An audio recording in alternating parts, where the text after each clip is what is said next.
Ils ne sont pas moins de 28 chefs d'État à avoir quitté leur fauteuil dans le sang depuis 1910 et l'assassinat de Boutros Ghali, Premier ministre égyptien par la confrérie des frères musulmans.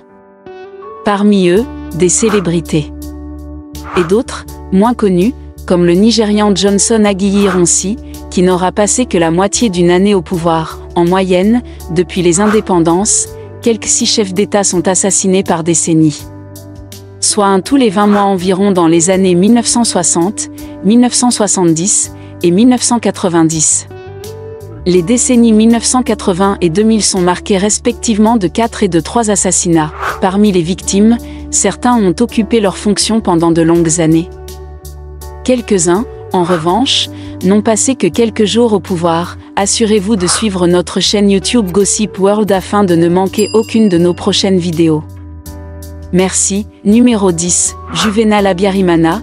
Il est président de la République rwandaise de 1973 à son décès dans un attentat. Dans la soirée du 6 avril 1994, vers 20h30, le président Habyarimana, le président du Burundi Cyprien Ntaryamira, ainsi que plusieurs hauts responsables du Rwanda et du Burundi, sont tués à bord de l'avion qui les ramène de Tanzanie, où ils avaient participé à un sommet consacré aux crises burundaises et rwandaises.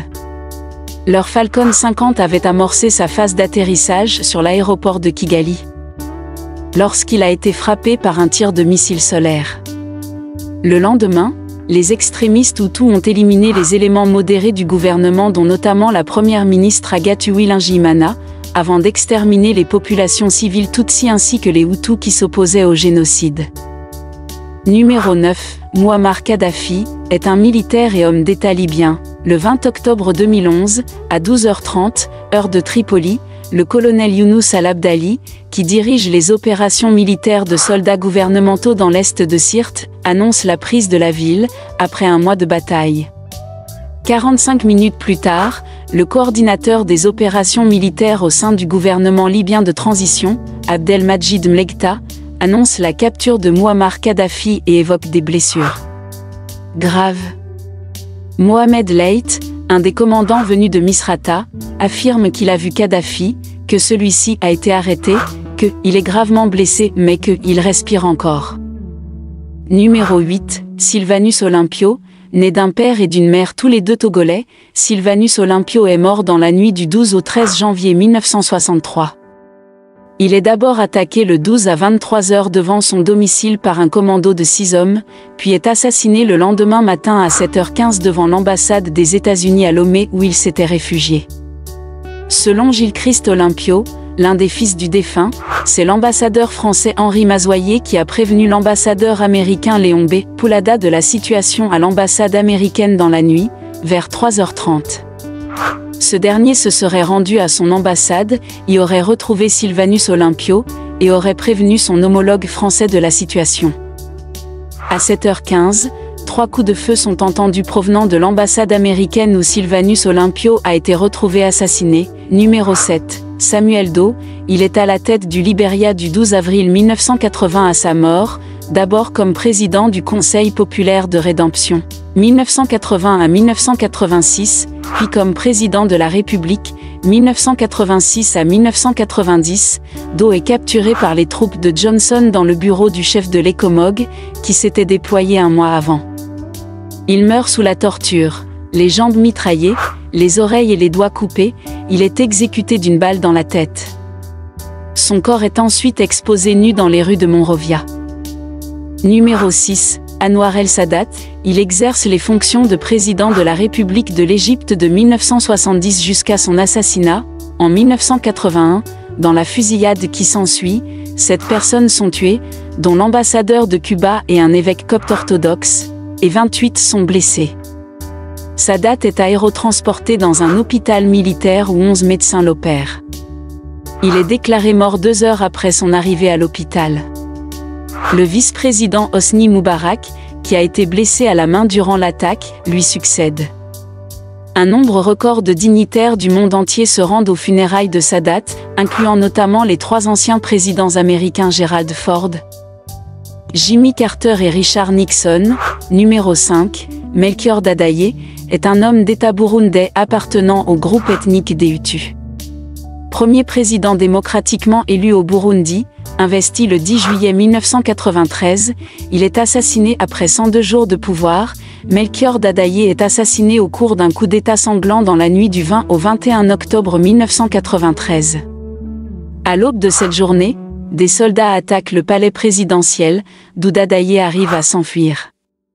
Le palais quasiment détruit, la traque du président s'achève dans le camp militaire où il est arrivé à se réfugier.